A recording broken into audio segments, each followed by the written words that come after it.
നമസ്കാരം.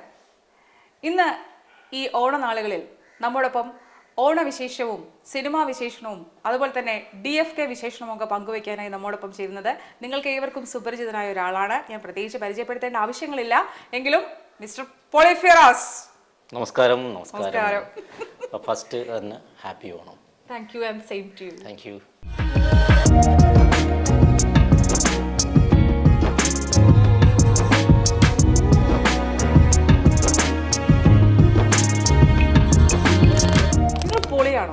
ആണോ?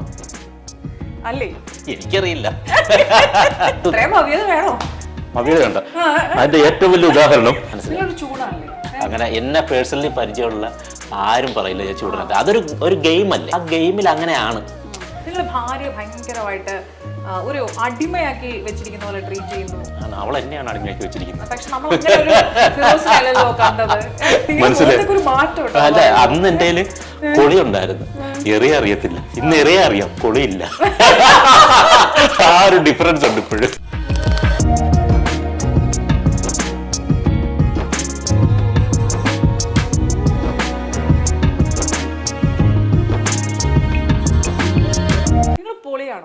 ആണോ? അല്ലേ? എനിക്കറിയില്ല. എങ്ങനെയാണ് ഈ പോളി ഫിറോസ് എന്നുള്ള പേര് വന്നത്? അത് ആക്ച്വലി ബിഗ് ബോസിൽ വെച്ചിട്ട് അവിടെ 2 ഫിറോസ് ഉണ്ടായിരുന്നു. ഒന്ന് കിടിലം ഫിറോസ് എന്ന് പറഞ്ഞു, പിന്നെ ഞാനൊരു ഫിറോസാണ്. അപ്പോൾ ആദ്യം ഡേഞ്ചർ ഫിറോസ് എന്നാണ് എല്ലാവരും വിളിച്ചെങ്കിലും ലാലേട്ടൻ അന്ന് ഒരു സാറ്റർഡേ എപ്പിസോഡിൽ വന്നപ്പോൾ ലാലേട്ടൻ ഫിക്സ് ചെയ്തതാണ് പോളി ഫിറോസ് എന്നുള്ളത്. അങ്ങനെയാണ് പോളി ഫിറോസ് എന്നൊരു. അപ്പോൾ നിങ്ങൾ ബിഗ് ബോസിൽ വന്നപ്പോൾ തന്നെ ഈ പേര് കിട്ടിയപ്പോൾ തന്നെ നിങ്ങളൊരു ബിഗ് ബോസ് ആയി അവിടെ. അല്ല, അതൊരു വലിയ കാര്യമല്ലേ? വലിയ പിന്നെ നിങ്ങൾക്ക് ഒരു ഐഡന്റിറ്റി ഉണ്ടാക്കി തരുകയാണ് ചെയ്തത്. അത് മോഹൻലാലിനെ പോലെ ഒരാള്. പിന്നെ തീർച്ചയായിട്ടും അത് നല്ല ഒരു. അതിനുശേഷം പിന്നെ നമ്മളിപ്പോൾ യൂട്യൂബൊക്കെ തുറന്നാലും പോളി ഫിറോസ് എന്നടിച്ചു കഴിഞ്ഞാൽ അപ്പോഴേ നമ്മുടെ മുഖമാണ് വരുന്നത്. അത് പോളി ഫിറോസ് എന്നാണ് പിന്നെ പലരും വിളിക്കുന്നത്. 2 പേരാണ്, പോളി ഫിറോസ്, DFK എന്നാണ് യൂട്യൂബ് ചാനൽ. DFKയും നമ്മൾ ബിഗ് ബോസിൽ പോയിട്ട് തിരിച്ചു വന്നപ്പോഴും ഇവിടെ DFK എന്ന് പറഞ്ഞൊരു ആർമി. DFK എന്ന് പറഞ്ഞാൽ ഡേഞ്ചറസ് ഫിറോസ് ഖാൻ. ഡേഞ്ചറസ് എന്ന് പറഞ്ഞാൽ ഓൾറെഡി ആ പ്രോഗ്രാമിൽ ഒരു ഡേഞ്ചറസ് ആയിരുന്നു ഞാൻ. പിന്നെ ഞാൻ പണ്ട് ആദ്യം ചെയ്തൊരു പ്രോഗ്രാം ഡേഞ്ചറസ് ബോയ്സ് എന്നുള്ള പ്രോഗ്രാമാണ്. അപ്പോൾ ഇത് 2 കൂടെ ചേർത്തിട്ടാണ് അവർ D എടുത്തത്. പിന്നെ FK എന്ന് പറഞ്ഞാൽ ഫിറോസ് ഖാൻ. അങ്ങനെ DFK എന്ന് പറഞ്ഞിട്ട് ഇവിടെ നമ്മളവിടെ നിൽക്കുന്ന സമയത്ത് ഇവിടെ ഭയങ്കര ആർമിയും കാര്യങ്ങളും. അപ്പോൾ അത് വന്നപ്പോഴാണ് ഞാൻ അറിഞ്ഞത്.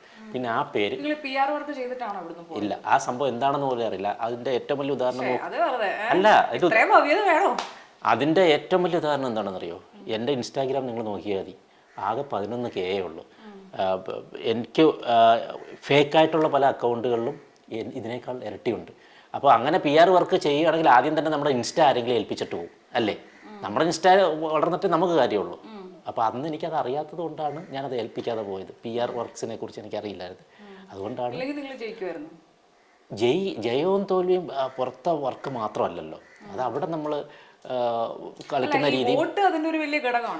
വോട്ട് വലിയ ഘടകം ആണെങ്കിൽ പോലും മറ്റു പല കാര്യങ്ങളൊക്കെ ഉണ്ട്. വോട്ട് മാത്രം വെച്ചിട്ടല്ല ഒരു കണ്ടസ്റ്റൻറ്റിനെ വിജയിപ്പിക്കുന്നത്. അങ്ങനെയാണെങ്കിൽ കുറേ ക്യാഷ് ഇവിടെ ഇറക്കി ഒരു PR വർക്ക് ചെയ്ത് വോട്ടുകൾ അങ്ങ് നേടിക്കൊടുത്തു കഴിഞ്ഞാൽ അങ്ങ് വിജയിക്കും എന്നുള്ളൊരു സംഭവമില്ല. വോട്ട് മാത്രമല്ല മാനദണ്ഡം. മനസ്സിലായി? ആണോ? അങ്ങനെ എന്നെ പേഴ്സണലി പരിചയമുള്ള ആരും പറയില്ല ഞാൻ ചൂടിനകത്ത്. അതൊരു ഗെയിം അല്ലേ? അല്ല, അതിന് വേണ്ടിയിട്ട് മാറുന്നില്ല. ആ ഗെയിമിൽ അങ്ങനെയാണ്. അതായത് നമ്മൾ ഏത് പ്ലാറ്റ്ഫോമിലാണോ ഇരിക്കുന്നത്, ഇപ്പോൾ ഒരു മരണ വീട്ടിൽ ചെന്ന് കഴിഞ്ഞാൽ നമ്മൾ ചിരിച്ചുകൊണ്ട് പോട്ടെ, അങ്ങനെ ഇല്ലല്ലോ. നേരെ മറിച്ച് ഒരു ഡാൻസ് കളിക്കാനായിട്ട് ഒരു സ്ഥലം അല്ലെങ്കിൽ ഒരു സെലിബ്രേറ്റ് ചെയ്യുന്ന സ്ഥലത്ത് നിന്ന് അതിൻ്റെ മൂഡാണ്. അപ്പം നമുക്ക് ഓരോ സിറ്റുവേഷനിലും ഓരോ മൂഡുണ്ട്. അതായത് ഈ ബിഗ് ബോസ് എന്ന കളം എന്താണെന്ന് നമുക്ക് അതായത് ആ കളത്തിൽ ഫൈറ്റ് ചെയ്ത് മെൻ്റലി ഒരാളെ ഡൗൺ ആക്കി വേണം വിജയിക്കാൻ. അല്ലാതെ ഇത് തീർത്തിട്ടെ. അപ്പോൾ പക്ഷെ പുറത്തിറങ്ങിയ ഇപ്പോൾ അതിലെല്ലാവരുമായിട്ട്, ഭാഗ്യ ചേച്ചി ഒഴികെ ബാക്കി എല്ലാവരുമായിട്ട് എനിക്ക് ഭയങ്കര കമ്പനിയാണ്. അതിനകത്തുള്ള സുഹൃത്തുക്കൾ പോലും പുറത്തടിയാകുമ്പോഴും ഞാൻ ഇവരുമായിട്ടെല്ലാം സൗഹൃദം സൂക്ഷിക്കുന്നത് ഇന്നും. യെസ്. ഈ ബിഗ് ബോസിന് മുമ്പ് ഒരു ഫിറോസ്, ബിഗ് ബോസിന് ശേഷം ഒരു ഫിറോസ്, അങ്ങനെയുണ്ടോ? പലരും ഇങ്ങനെ പറയാറുണ്ട്. അയ്യോ, അങ്ങനെ ഒരു സംഭവമേ ഇല്ല. പക്ഷെ ചിലരുടെ തെറ്റിദ്ധാരണയുണ്ട്. അതുകൊണ്ട് കുറച്ച് വർക്ക്. അതായത് അത് അങ്ങനെ ചോദിക്കാനുള്ള കാരണം, അതിന് മുമ്പ് കിട്ടിയതിനേക്കാൾ കൂടുതൽ ചാൻസസും ഓപ്പർച്യൂണിറ്റീസും പിന്നെ ഒരു ബിഗ് ബോസ് ഫിറോസ് എന്ന് പറയുമ്പോൾ നിങ്ങൾക്ക് കിട്ടിയെന്ന് തോന്നുന്നുണ്ടോ? അല്ല, അങ്ങനെ ചാൻസ് കിട്ടിയെങ്കിലും ബിഗ് ബോസ് കൊണ്ട് മാത്രമല്ല. നമ്മൾ നമ്മൾ എല്ലാ സീസണിലും എടുത്ത് നോക്കിയാൽ മതി. അങ്ങനെ ബിഗ് ബോസ് കൊണ്ട് അങ്ങനെ ഹിറ്റായി വേറെ പ്രോഗ്രാം ചെയ്യുന്നവരാരുമില്ല. മനസ്സിലായി? അപ്പം നമ്മൾ തന്നെ കഷ്ടപ്പെടണം വീണ്ടും വന്ന്. ബിഗ് ബോസ് എല്ലാവരും ഒന്നുകൂടെ അപ്പോൾ ഒരു വേ ആണത്. പിന്നെ നമ്മൾ തന്നെ ഓരോരുത്തരെ വിളിച്ച് പഴയ കഷ്ടപ്പാട് തന്നെ വീണ്ടും തുടരണം. അല്ല ബിഗ് ബോസിൽ കയറിയതുകൊണ്ട് നമ്മൾ വിളിച്ചൊരു സിനിമയിൽ അഭിനയിപ്പിക്കണമെന്ന് എനിക്ക് തോന്നുന്നില്ല. അല്ലെങ്കിൽ സീരിയലിൽ വിളിച്ച് അങ്ങനെയില്ല. ഞാൻ ബിഗ് ബോസിൽ പോകുന്നതിന് മുന്നേ ഈ ഫീൽഡിൽ തന്നെ ഉള്ള ആളാണ്. അല്ല കുറച്ചുകൂടെ ഫെയിമായി. കുറച്ചുകൂടെ ബിഗ് ബോസ് എന്ന വലിയൊരു പ്ലാറ്റ്ഫോമാണത്. അതിൽ നമ്മൾ എല്ലാവരും കാണുന്ന കൂടുതൽ ഓഡിയൻസ് ഉള്ള ഒരു പ്ലാറ്റ്ഫോമാണ്. അപ്പോൾ അത് തീർച്ചയായും അതിൻ്റെ ഒരു ഗുണം തീർച്ചയായിട്ടും നമുക്കുണ്ട്. നിങ്ങൾ വൈഫായിട്ടാണ് അതിനകത്ത് എൻട്രി ചെയ്യുന്നത്. എനിക്ക് തോന്നുന്നു ആദ്യമായിട്ടാണ് ബിഗ് ബോസിന്റെ ചേർത്ത്. എനിക്ക് തോന്നുന്നു മറ്റു ഭാഷകളിൽ ഭാഷയിലുണ്ടെന്ന് തോന്നുന്നു. പക്ഷേ നമ്മുടെ ഈ മലയാളത്തിൽ ആദ്യമാണ് ഒരു കപ്പിൾ എൻട്രി. അതെങ്ങനെയാണ് നിങ്ങൾ ചൂസ് ചെയ്തത്? ചൂസ് ചെയ്തെന്ന് പറഞ്ഞാൽ ആക്ച്വലി ഒരു കഥയാണ്. സെക്കൻഡ് സീസണിൽ ഏഷ്യാനെറ്റിൽ നിന്ന് എന്നെ വിളിച്ചതാണ്. രജിത്തേട്ടനൊക്കെയുള്ള സീസണിൽ എന്നെ ഇൻ്റർവ്യൂവിന് വിളിച്ചതാണ്. അപ്പോൾ ഞാൻ വളരെ ഇൻ്റർവ്യൂവിലൊക്കെ നമ്മൾ വളരെ ചോദിക്കുന്ന ഉത്തരം പറയുക ഇങ്ങനെ വളരെ പാവമായിട്ടുള്ള എന്ന് അവർക്ക് തോന്നി. ഇവനെ കൊണ്ടുപോയി പാവം, ഇവനെല്ലാവരും കൂടെ അറ്റാക്ക് ചെയ്ത് വിടും എന്നൊരു തോന്നൽ അവർക്ക് തോന്നിക്കാണും. അങ്ങനെ ആ സീസണിൽ എന്നെ എടുത്തില്ല, റിജക്റ്റ് ചെയ്തു. കാരണം അവർക്ക് വേണ്ടത് കുറച്ച് പുലികളായിട്ടുള്ള ആൾക്കാരെയായിരുന്നു. അവർക്ക് തോന്നിയത് ഞാനൊരു പാവപ്പെട്ടവനാണ് എന്നുള്ള രീതിയിൽ വിട്ടു. ഞാനങ്ങനെ ഈ സാധനമേ എൻ്റെ മനസ്സിൽ നിന്ന് പോയി. അപ്പോൾ ഓൾറെഡി സജിനയും ഈ വിളിച്ച ടീമുകളും നമ്മളുമായിട്ടെല്ലാം കമ്പനിയുണ്ട്. അതായത് ഏഷ്യാനെറ്റിലായിരുന്നല്ലോ ഞാൻ വർക്ക് ചെയ്തിരുന്നത്. അപ്പോൾ സജിനാക്കും അറിയാം ഇവരെ. അപ്പോൾ സജിന എടുത്ത് എൻ്റെ മൊബൈലിൽ നിന്ന് ഗുഡ് മോർണിംഗ് ഒക്കെ അയച്ചിട്ട് സജിന പിന്നെ ട്രൈ ചെയ്ത് തുടങ്ങി എനിക്ക് വേണ്ടിയിട്ട്. അടുത്ത സീസൺ എങ്ങനെയാണ് ഫിറോസൊക്കെ കേട്ട് നിങ്ങൾ കാണുന്നതല്ല, വന്നു കഴിഞ്ഞാൽ ഭയങ്കര വിജയമായിരിക്കും, നല്ല ഇതറിയാന്നൊക്കെ പറഞ്ഞിട്ട് എന്നെക്കുറിച്ച് പുകഴ്ത്തി. അവളെ സംബന്ധിച്ച് ഞാനാണ് അവളുടെ മമ്മൂട്ടിയും മോഹൻലാലും എല്ലാം. നമുക്കല്ലേ അറിയോ കാര്യം. അല്ലല്ല, അങ്ങനെ ചുരുക്കം പറയാം. അവള് ട്രൈ ചെയ്തു. അപ്പോഴും എനിക്ക് കിട്ടുന്നില്ല എന്നൊരു തോന്നുന്നപ്പോൾ പറയുന്ന പിന്നെ എനിക്കും താല്പര്യമുണ്ട് എന്നുള്ള അവൾ കുറച്ച് ആക്റ്റീവായിട്ട് നിൽക്കുന്നത്. അപ്പോൾ ആ രീതിയിലേക്ക് പിന്നെ എന്നാൽ പിന്നെ ഞാൻ പറഞ്ഞു സജിന നിനക്ക് താല്പര്യമുണ്ട്, ഇപ്പോൾ നല്ലൊരു സംഭവമാണെന്നൊക്കെ പറഞ്ഞു. ഫൈനലി അവിടുന്ന് കോൾ വന്നത് ഞങ്ങൾ രണ്ടുപേരെ കൂടെ അതിലേക്ക് വിളിക്കുന്നു എന്നുള്ളതാണ്. അങ്ങനെയാണ്. അപ്പോൾ കാരണം ഞാൻ ആലോചിക്കുന്നത് ഈ രണ്ടുപേരെ വിടാൻ കാരണം അപ്പോഴും എന്നിലൊരു വിശ്വാസം ഇല്ല അവർക്ക്. ഞാൻ ചെന്നിട്ട് കുറച്ച് ഭയങ്കരമായിട്ടിങ്ങ് വരുമെന്നായിരുന്നു വിചാരിച്ചത്. പക്ഷേ ഇതേ ആൾക്കാർ തന്നെ ഞാൻ ഇറങ്ങിയതിന് ശേഷം വിചാരിച്ചു നീ ഇങ്ങനെ ഇതാവും നമ്മൾ അറിഞ്ഞതേ ഇല്ല കേട്ടോ എന്ന് പറഞ്ഞിട്ട്. അപ്പോൾ അത് നല്ലൊരു സംഭവമായിരുന്നു. പക്ഷെ അതിനകത്ത് ഇപ്പം കുറെ കോൺട്രവേഴ്സീസ് ഒക്കെ ആ സമയത്തൊക്കെ കേട്ടിട്ടുള്ളതായിട്ടും അതുപോലെ തന്നെ യൂട്യൂബ് ചാനൽസിലൊക്കെ പലതിലും വന്നിട്ടുള്ള നിങ്ങൾ ഭാര്യ ഭയങ്കരമായിട്ട് ഒരു അടിമയാക്കി വെച്ചിരിക്കുന്ന പോലെ ട്രീറ്റ് ചെയ്യുന്നു. അവൾ എന്നെയാണ് അടിമയാക്കി വെച്ചിരിക്കുന്നത്. പക്ഷെ നമ്മൾ അങ്ങനെ ഒരു ഫിറോസിനല്ലല്ലോ കണ്ടത്. ഒരിക്കലും അടിമയാക്കിയെങ്കിൽ എങ്ങനെ സത്യത്തിൽ ഒരു ഡേഞ്ചർ ആയിട്ട് അതിനകത്ത് കണ്ടത്. പക്ഷെ വേറൊരു കാര്യമുണ്ട്, അടിമയാക്കുകയാണെങ്കിൽ എൻ്റെ ഒറ്റ ചോദ്യം, അടിമയാക്കുകയാണെങ്കിൽ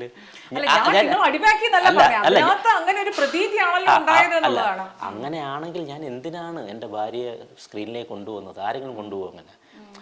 ഇപ്പം അടിമ ആക്കി വെക്കുന്ന ഒരു ഭാര്യ എന്ന് പറഞ്ഞാൽ വീട്ടിലിരിക്കും, വീട്ടുജോലിയായിട്ട് വീട്ടിലിരിക്കുന്നതാണ് പൊതുവേ നമ്മൾ കൂടുതലും മലയാളികൾ കാണിക്കുന്ന ഒരു പ്രക്രിയ എന്ന് പറഞ്ഞാൽ വീട്ടിൻ്റെ പുറത്തിറക്കത്തില്ല. ഞാൻ മാർക്കറ്റിംഗ് തന്ത്രമായിക്കൂടെ എങ്ങനെ വീട് അത് അവളുടെ അവൾക്ക് ഇഷ്ടമുള്ള ഫീൽഡാണ് കലാ ഫീൽഡ്. ഏറ്റവും കൂടുതൽ സപ്പോർട്ട് ചെയ്യുന്ന ഒരാളാണ് ഞാൻ. ഇപ്പം പോലും അവൾ ഗൾഫ് ഷോയ്ക്ക് പോയിരിക്കുകയാണ്, മനസ്സിലായി? അപ്പൊ അടിമയായിട്ട് വെക്കുന്ന എങ്ങനെ? ഞാനാണ് അടിമയായിട്ട് ഇവിടെ നിൽക്കുന്നത് ഇപ്പൊ. അതാണ്. എങ്ങനെയായിരുന്നു ഒരു കരിയർ ലൈൻ? എങ്ങനെയാണ് ഫിറോസിന്റെ കരിയർ ലൈൻ? എൻ്റെ ഏഷ്യാനെറ്റിൽ തന്നെയാണ് എൻ്റെ തുടക്കം. അവിടെ അസിസ്റ്റന്റ് പ്രൊഡ്യൂസറായിട്ട് ഈ അഭിനയമോഹം ആണ് ഇതിൻ്റെ എല്ലാം ഒരു ഡാൻസ് ആക്ടിങ് ഇതെല്ലാം. അപ്പം അങ്ങനെ തുടങ്ങി പലയിടത്തും ചാൻസുകൾ ചോദിച്ച് നടക്കുന്ന ഒരു സമയം. അങ്ങനെ ഏഷ്യാനെറ്റിലും എത്തി. ഏഷ്യാനെറ്റിൽ നിന്ന് അന്നേരം നമുക്ക് പറ്റിയ ചാൻസുകളൊന്നും അവിടെ ഇല്ല. അങ്ങനെ അസിസ്റ്റന്റ് പ്രൊഡ്യൂസറായി. അസിസ്റ്റന്റ് പ്രൊഡ്യൂസർ എന്ന് പറഞ്ഞാൽ ഡയറക്ടർ അറിയാലോ, ചാനൽ ഡയറക്ടർ. അങ്ങനെ ഒരു പ്രോഗ്രാമിൻ്റെ അന്ന് ഏഷ്യാനെറ്റ് പ്ലസ് ഒന്നുമില്ല, ഏഷ്യാനെറ്റ് മെയിൻ ചാനലുള്ളൂ. ഒരു 2 വർഷത്തോളം അസിസ്റ്റന്റ് പ്രൊഡ്യൂസറായിട്ട് നിന്ന് ഇപ്പോൾ കാര്യങ്ങൾ കുറേ വർക്കുകൾ ടെക്നിക്കൽ സാധനങ്ങൾ അങ്ങ് പഠിക്കാൻ പറ്റും. അപ്പോൾ അതെ നമ്മൾ ആ സമയത്താണ് മീറ്റ് ചെയ്തത്. പിന്നീട് ഏഷ്യാനെറ്റ് പ്ലസ് തുടങ്ങിയപ്പോഴത്തേക്കാണ് ഡേഞ്ചറസ് ബോയ്സ് എന്നൊരു പ്രോഗ്രാം. അത് ഞാൻ തന്നെ ആയിരുന്നു എൻ്റെ പിന്നാമ്പുറത്തും പ്രവർത്തിച്ചിരുന്നത്. അങ്ങനെ വന്നു. അത് എനിക്ക് തോന്നുന്നു ആ സമയത്തൊക്കെ ഈ പ്രാങ്ക് ചെയ്യുന്നത് ഭയങ്കര കുറവായിരുന്നു. പൊതുവെ അങ്ങനെ ഇല്ല.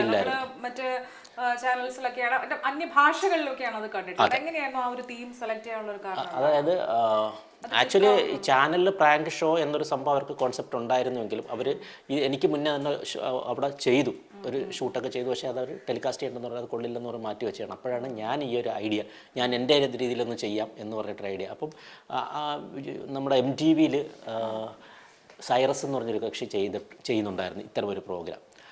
പിന്നെ മലയാളത്തിൽ തുടങ്ങിയപ്പോൾ തരികിട എന്ന് പറഞ്ഞിട്ട് പ്രോഗ്രാം, ആ സമയത്താണ് നമ്മുടെ വരും. അപ്പം ഞാൻ പറയും ഇതൊക്കെ ഇതിൽ നിന്നൊക്കെ മാറി കുറച്ച് കളർഫുള്ളായിട്ട് അന്നത്തെ യൂത്തിന് റീച്ച് ഭയങ്കര റീച്ചായിരുന്നു, ഭയങ്കര റേറ്റിംഗ് വരുന്നു. ആ പ്ലസ്സിൽ ആ റേറ്റിംഗ് ഇന്നുവരെ ബ്രേക്ക് ചെയ്തിട്ടില്ല വേറെ ഒരു പ്രോഗ്രാം. അങ്ങനെ ആണ് ഭയങ്കര കളർഫുള്ളായിട്ട് ആ സമയത്ത് ചെയ്ത ഒരു പ്രോഗ്രാമാണ് ഡേഞ്ചറസ് ബോസ്. ഇന്നും ആൾക്കാർ അന്ന് ആ പ്രോഗ്രാം കണ്ട ആൾക്കാർ ഇന്നും അത് ആലോചിക്കുന്നത്. കാരണം അത് കോമഡിയാണ്. കോമഡി എലമെൻറ്റ്സ് ആരും പെട്ടെന്ന് മറക്കില്ല. അത് അങ്ങനെയാണ് അതിൻ്റെ ഒരു സാധനം. അതിനുശേഷം പിന്നെ അല്ല, അതിനുശേഷം ഞാൻ സൂര്യ TV തില്ലാന ഡാൻസ് കോമ്പറ്റീഷൻ ചെയ്തിരുന്നു ആർട്ടിസ്റ്റുകളുടെ. ബേസിക്കലി ഡാൻസർ കൂടെയാണ്. അപ്പോൾ അതിൽ വിന്നറാണ് സൂര്യ TV ആ പ്രോഗ്രാമിന് ഞാനും സൂര്യകിരൺ. ഇപ്പം നമ്മുടെ ബിഗ് ബോസിൽ സൂര്യ ഞങ്ങളുടെ സീസണിലുണ്ടെന്ന് സൂര്യ ഇല്ലേ, സൂര്യ എന്ന് പറഞ്ഞിട്ട് കുട്ടിയുണ്ട്. ആ സൂര്യയാണ് അന്ന് എൻ്റെ പേരായിട്ട് കളിച്ചത്. അങ്ങനെ അതിൽ വിന്നറായിരുന്നു ഞങ്ങൾ. പിന്നെ അത് കഴിഞ്ഞ് കുറേ കോളേജ് ഷോസ് അത് ഇതൊക്കെ ആങ്കർ ചെയ്തു. പിന്നെ അത് കഴിഞ്ഞിട്ട് കൈരളിയിൽ താരോത്സവം എന്നൊരു പ്രോഗ്രാം ചെയ്തു. അതിൽ ജഡ്ജായിരുന്നു VM വിനു സാർ. അങ്ങനെ പുള്ളിയുടെ എൻ്റെ ഒരു പെർഫോമൻസ് കണ്ടിട്ട് പുള്ളിയാണ് എന്നെ ഫേസ് ടു ഫേസ് എന്ന സിനിമയിലേക്ക് വിളിക്കുന്നത്. അത് മമ്മൂക്കായിരുന്നു ഹീറോ. അതിൻ്റെ ഓപ്പോസിറ്റ് മെയിൻ വില്ലൻ തോമസ് പുഞ്ചക്കാണെന്നുള്ള ക്യാരക്ടറാണ്. നല്ലൊരു കഥാപാത്രമായിരുന്നു. ആ സിനിമ വേണ്ട വിധം വിജയിച്ചിരുന്നുവെങ്കിൽ ഒരുപക്ഷെ എനിക്ക് നല്ലൊരു ഒരു ഹൈപ്പ് കിട്ടിയത്. അതാണ് പോയത്. ഇനി ആ ക്ലിക്കിലേക്ക് പോകാനായിട്ടുള്ള എന്തെങ്കിലും ശ്രമത്തിലാണോ ഇപ്പോൾ? അല്ല, അത് സംഭവിക്കുന്നില്ല. ഒരു ക്ലിക്ക് എന്നൊക്കെ പറഞ്ഞാൽ അങ്ങ് സംഭവിക്കുന്നില്ല. നമ്മളിങ്ങനെ സ്ട്രഗിൾ ചെയ്തുകൊണ്ടേയിരിക്കും. കാരണം ഇതെല്ലാം വേറെ പണി അറിയാത്തതുകൊണ്ട് ഇത് തന്നെ നമ്മൾ സ്ട്രഗിൾ ചെയ്തുകൊണ്ടേയിരിക്കും. എവിടെയെങ്കിലും ഒരു ക്ലിക്ക് വീഴും. ഈ ബിഗ് ബോസിനെ കുറിച്ചിട്ടേ ഈ പുറമെ കേൾക്കുന്ന ഇപ്പം ഞാൻ ചോദിച്ചു, ഇപ്പോൾ ഫിറോസിൻ്റെ അടുത്ത് ചോദിച്ചു, അതിനകത്ത് അങ്ങനെ ഒരു തരം തിരിക്കലുണ്ടോ, അല്ലെങ്കിൽ അവരൊരാളെ കണ്ടുവച്ചിട്ടാണോ ഈ സാധനം ഓടിക്കുന്നത്? അങ്ങനെ അതിനകത്ത് ജീവിച്ച ഒരാളെന്നുള്ള രീതിയിൽ എങ്ങനെയാണ് ഫിറോസ്? അല്ല, എനിക്ക് അങ്ങനെ തോന്നുന്നില്ല. അങ്ങനെ ഒരാളെ കണ്ടുവച്ചിട്ട് പലരും ഞാനും കേട്ടിട്ടുണ്ട്, പലരും ഓഡിയൻസ് അങ്ങനെ പറയുന്നത്. പക്ഷേ എനിക്കങ്ങനെ തോന്നുന്നില്ല. പക്ഷെ നമ്മള് ഒക്കെ പലപ്പോഴും ഈ പുറത്തുള്ള ജനങ്ങളുടെ ഒരു പ്രഡിക്ഷൻ ഉണ്ടല്ലോ, വ്യൂവേഴ്സിന്റെ, അതായത് ഇങ്ങനെ ആയിരിക്കും. പക്ഷെ ഏറ്റവും അവസാനം അതിൽ തന്നെ കൊണ്ട് എത്തിക്കുകയും ചെയ്യും. അപ്പൊ അത്തരത്തിലൊരു PR വർക്ക് അവർ തന്നെ ചെയ്യുന്നുണ്ടോ? അതിന്റെ കാരണം അത് നമുക്ക് ഒരു പക്ഷേ ഞാൻ അല്ല പറയാൻ പറ്റാത്തത് കൊണ്ടല്ലോ. ഒരുപക്ഷെ ഞാൻ ഈ ഒരു ബിഗ് ബോസ് പ്ലാറ്റ്ഫോമിൽ പോയില്ലായിരുന്നെങ്കിൽ എനിക്ക് പറയാമായിരുന്നു. ഇപ്പം ഞാൻ ഒരുപക്ഷെ പറഞ്ഞാൽ പോലും ആൾക്കാർ വിചാരിക്കുന്നത് അവന് പ്രൈസ് കിട്ടാത്തതുകൊണ്ടാണ് ഇതൊക്കെ പറയുന്നത്. അല്ലെങ്കിൽ കാരണം എനിക്ക് പരിമിതികളുണ്ട് അതിനകത്ത്. ചില കാര്യങ്ങൾ പറഞ്ഞാൽ ആൾക്കാർ വേറൊരു അർത്ഥത്തിലായിരിക്കും എടുക്കുന്നത്. അതുകൊണ്ട് എനിക്ക് അത്രയും ഓപ്പണായിട്ടങ്ങ് പറയാൻ പറ്റില്ല. പക്ഷേ അവിടെ അങ്ങനെ ഒരു സ്ക്രിപ്റ്റ് ഇല്ലെന്നുള്ള തന്നെയാണ് എൻ്റെ ധാരണ. കാരണം ഒരാൾക്ക് വേണ്ടിയിട്ട് ഒരു ബിഗ് ബോസ് എന്ന് പറയുന്നത്, കാരണം ഇതൊരു വലിയ ടീമാണത്. ഇപ്പോൾ എൻ്റെ മോൾ ഷൈൻ ഗ്രൂപ്പ്, ഏഷ്യാനെറ്റ്, ഇതാണൊക്കെ ഒരു വലിയ ടീം ഒരാൾക്ക് വേണ്ടിയിട്ട്. ഇപ്പം ഈ വിന്നറായ ഓരോ വ്യക്തികളും അങ്ങനെ ചാനലിന് വേണ്ടിയിട്ടോ അല്ലെങ്കിൽ ചാനൽ അങ്ങനെ ബൂസ്റ്റ് ചെയ്യേണ്ട ഒരാളും അല്ല. ചാനൽ മുതലാളുടെ മക്കളൊന്നും അല്ല ഇവരാരും. മനസ്സിലായി? എനിക്ക് തോന്നുന്നു ചിലപ്പോൾ അത് ഈ ജനങ്ങളുടെ ഒരു താല്പര്യം കണക്കിലെടുത്തുകൊണ്ട് അവരുടെ വരുന്ന വോട്ടുകളൊക്കെ എടുത്തുകൊണ്ട് ഇവർ ആ ഒരു രീതിയിലേക്ക് മാറുന്നതായിരിക്കും.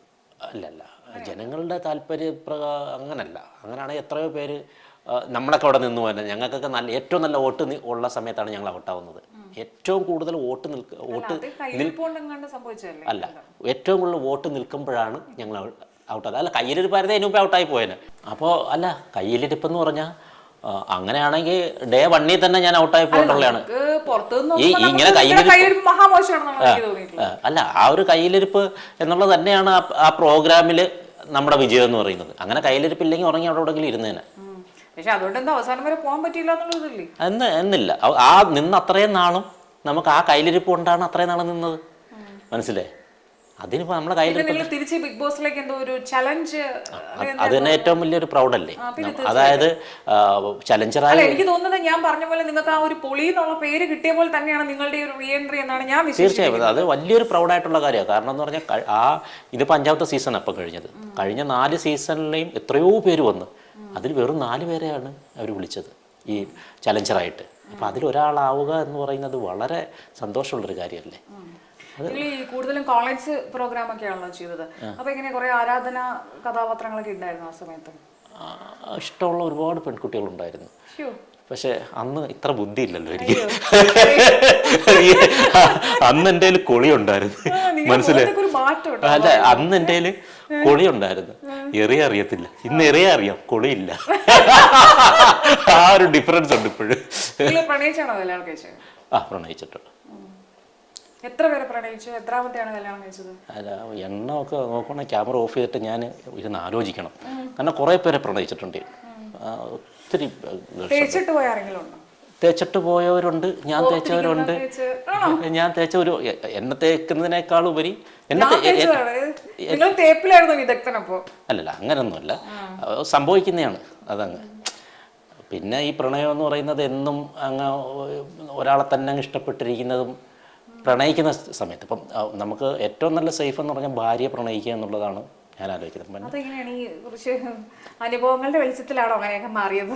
അല്ല, അനുഭവങ്ങളൊക്കെ ഉണ്ട്. ഇതൊക്കെ എല്ലാം ഇതെല്ലാം അനുഭവങ്ങളിൽ നിന്നേ വരത്തുള്ളൂ. ഈ പ്രണയം എന്ന് പറയുന്ന ഒരു സാധനം തന്നെ ഒരുപാട് അനുഭവങ്ങളിൽ നിന്നാണ് നമ്മൾ ഒരു സ്ഥാനത്തേക്ക് എത്തുന്നത്. നമുക്ക് പ്രണയം തോന്നും. ആർക്കാണ് പ്രണയം തോന്നാത്ത? ഒരു നല്ലൊരു സംഭവം കണ്ടാൽ നോക്കുന്നത് പ്രണയം തോന്നും. അത് ഇല്ലെന്നൊക്കെ പറയുന്നത് ചുമ്മാ പറയുന്നതാണ്. പക്ഷെ അതിൻ്റെ ഒരു അതിര് കടക്കുമ്പോഴാണ് ഈ കുഴപ്പം സംഭവിക്കുന്നത്. ഇപ്പം ഞാൻ ഇപ്പം നിങ്ങളെ തന്നെ എനിക്കൊരു പ്രണയം തോന്നുന്നുണ്ട്. പക്ഷെ അതിനൊരു അതിരുണ്ട്. അത് കഴിഞ്ഞിട്ട് പോകുമ്പോഴാണ് ഈ കുഴപ്പം, മനസ്സിലായോ? അല്ലാതെ വേറെ ഒന്നുമില്ല. പ്രണയം നല്ലൊരു വികാരമാണ്. അത് വേണ്ട സമയത്ത്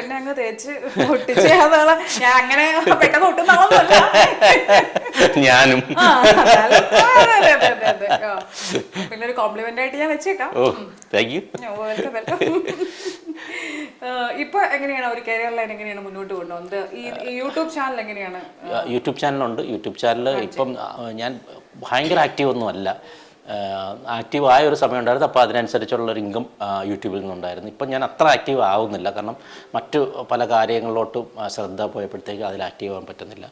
പിന്നെ ഇനിയിപ്പോൾ പ്ലാൻ എന്ന് പറയുന്നത് ഉമർ ലുലുവിൻ്റെ ഒരു സിനിമയിൽ പറഞ്ഞിട്ടുണ്ട്, ഒരു നല്ല കഥാപാത്രമാണ് ചെയ്യുന്നത്. അപ്പോൾ അത് സിനിമ ഇല്ല, അതിൻ്റെ എഴുത്ത് നടന്നുകൊണ്ടിരിക്കുകയാണ്. ആ സിനിമ അതാണ് അടുത്തൊരു പ്രതീക്ഷയായിട്ട് ഇങ്ങനെ വെച്ചിരിക്കുന്ന വലിയൊരു വർക്ക്. പിന്നെ ഇതിനിടയ്ക്ക് ചെറിയ ചെറിയ വർക്കുകളും കാര്യങ്ങളും ഒക്കെ ആയിട്ട് ഇങ്ങനെ പോകുന്നുണ്ട്. ഓണത്തിന് എന്തെങ്കിലും പ്രത്യേകിച്ച് പുതിയ ഷോസോ? ഓണത്തിന് ഒരു ഉദ്ഘാടനം പറഞ്ഞിട്ടുണ്ട്. ഇങ്ങനെയൊക്കെയുള്ള കൊച്ചു കൊച്ചു സാധനങ്ങളേ ഉള്ളൂ, അങ്ങനെ വലിയ സംഭവങ്ങളായിട്ടുള്ള. TV ഫ്രെയിമിൽ ഇപ്പം അധികം സജീവമാവാത്ത എന്തുകൊണ്ടാണ്? സിനിമയിൽ കോൺസെൻട്രേറ്റ് ചെയ്യുന്നതുകൊണ്ടാണോ? ഒരു സീരിയൽ ഇപ്പം വന്നിരുന്നു, പക്ഷെ അത് ഞാൻ എടുക്കാഞ്ഞ കാര്യം എന്ന് പറയുന്നത് ഈ സിനിമയുടെ ഒരു സംഭവം വന്നുകൊണ്ടാണ്. ഇനിയിപ്പം അവസാനം സിനിമയില്ല സീരിയലില്ലാത്ത അവസ്ഥ വരുമെന്നുള്ളതാണ് പേടി. കാരണം ഒന്നും നമുക്ക് പറയാൻ പറ്റില്ല. എന്തായാലും ഇപ്പം ആ ഒരു സിനിമയ്ക്ക് വേണ്ടിയിട്ടുള്ള വെയിറ്റിംഗ് ആണ്. നിങ്ങൾ ഭയങ്കര ആത്മവിശ്വാസമുള്ള ഒരാളാണ്. തീർച്ചയായിട്ടും. ഈ കലാഫീൽഡ് ഇറങ്ങുമ്പം തന്നെ ആത്മവിശ്വാസം ഇല്ലാത്ത ഒരാൾക്ക് ഒരിക്കലും ഇറങ്ങാൻ പറ്റില്ല ഈ ഒരു ഫീൽഡിൽ. കാരണം ആത്മവിശ്വാസം മാത്രം ഉണ്ടെങ്കിൽ ആത്മവിശ്വാസം മാത്രമല്ല, അതിനോട് കഴിവ് എന്തെങ്കിലും ഒരു സാധനം നമുക്ക് വേണം. അതൊരു ആത്മവിശ്വാസമാണല്ലോ നമ്മുടെ. ഇല്ലെങ്കിൽ ഈ കലാഫീൽഡ് ഒരിക്കലും ഇറങ്ങാൻ പറ്റത്തില്ല. കാരണം ലോകത്ത് നമ്മൾ നോക്കുകയാണെങ്കിൽ ഏറ്റവും കൂടുതൽ ആൾക്കാർ ആഗ്രഹിക്കുന്ന ഡോക്ടറാവാനോ എഞ്ചിനീയർ ആകാനോ അല്ല, ഒരു കലാകാരനാവാനാണ്. ശ്രദ്ധിച്ചാൽ മതി. ആരുടെ വെച്ചാൽ ഒരു കലാകാരൻ അല്ലെങ്കിൽ 10 പേര് അറിയുന്ന ഒരാളാകുക, അതൊരു കലാകാരനാകുക എന്ന് ആഗ്രഹിക്കുന്നത്. അവിടെയാണ് നമ്മളും ഇറങ്ങിയിരിക്കുന്നത്. അപ്പോൾ ആ ഒരു ആത്മവിശ്വാസം കൊണ്ടല്ലേ നമ്മൾ ഇവിടംവരെങ്കിലും എത്തിയത്. ഈ ഫിറോസ് എന്ന് പറയുന്ന വ്യക്തിയിലുള്ള ഇപ്പോൾ കലയെക്കുറിച്ച് പറഞ്ഞു, വളരെയധികം കലാവാസനയുള്ള ഒരാളാണ്, വളരെയധികം ആഗ്രഹങ്ങളും ആത്മവിശ്വാസവും ഒക്കെ വെച്ചു പുലർത്തുന്ന ഒരാളാണ്. തൻ്റെ കഴിവ് മുഴുവനായിട്ട് പ്രകടിപ്പിക്കാൻ പറ്റുന്ന ഒരു പ്ലാറ്റ്ഫോം ഈ കാലയളവിനകത്ത് കിട്ടി എന്ന് കരുതുന്നുണ്ടോ? ഇല്ല, ഒരിക്കലും ഇല്ല. കാരണം എൻ്റെ ഒരു വിശ്വാസമാണ്, നമുക്ക് പെർഫോം ചെയ്യാൻ പറ്റുന്ന ഒരു സാധനം, അതായത് അതിലൊരു 10% എനിക്ക് ഇതുവരെയും കൊടുക്കാൻ പറ്റിയിട്ടുള്ള പ്ലാറ്റ്ഫോം കിട്ടിയിട്ടുള്ളൂ. ഇനിയും കിടക്കുകയാണ് 90% ഉള്ള സാധനം നമ്മുടെ കയ്യിൽ. എന്തുകൊണ്ടാണ് അങ്ങനെ ഒരു ഓപ്പർച്യൂണിറ്റി ആണോ, അല്ലെങ്കിൽ അങ്ങനത്തെ ഒരു പ്ലാറ്റ്ഫോമിലേക്ക് എത്തിപ്പെടാൻ വളരെ റിസ്ക് ആണ്. നമ്മൾ ഗോഡ് ഫാദർ ഉണ്ടെങ്കിൽ കുറച്ചുകൂടെ എളുപ്പമാണ്. ഇതുവരെയും ഗോഡ് ഫാദർ ഒന്നും ഇല്ല നമുക്ക്.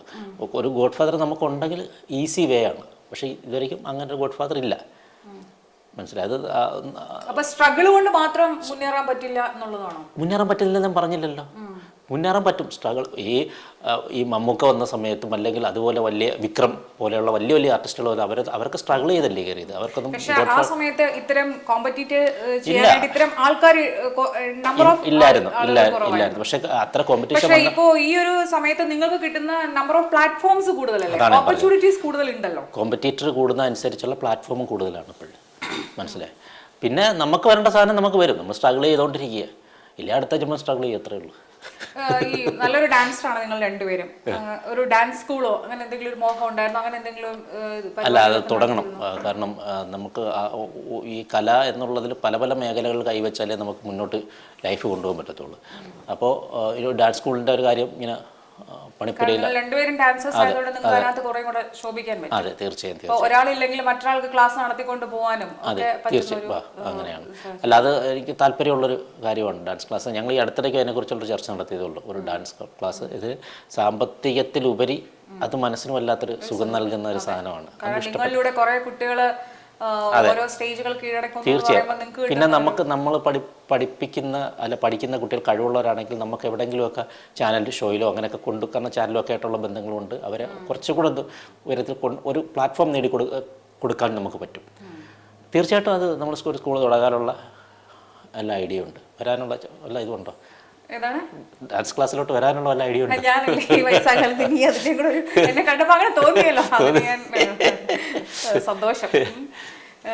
പിന്നെ സജന ഇപ്പൊ എന്ത് ചെയ്യുന്നു? വൈഫ് എന്ത് ചെയ്യുന്നു? സജന DNA എന്ന് പറഞ്ഞിട്ട് ഇപ്പോൾ ഒരു സിനിമ ചെയ്തു. ടി സുരേഷ് ബാബു സാറിന്റെ മമ്മൂക്കാടെ പെങ്ങടെ മകൻ. സജന ഇല്ലാത്തതുകൊണ്ടാണ് ഞാൻ സജനയുടെ വിവരങ്ങളും ചോദിക്കുന്നത്. മമ്മൂക്കാടെ പെങ്ങടെ. നിങ്ങൾ രണ്ടുപേരും എല്ലാവർക്കും അല്ലേ പരിചിതരായ രണ്ട് മുഖങ്ങളാണ് ബിഗ് ബോസിലൂടെയാണ്.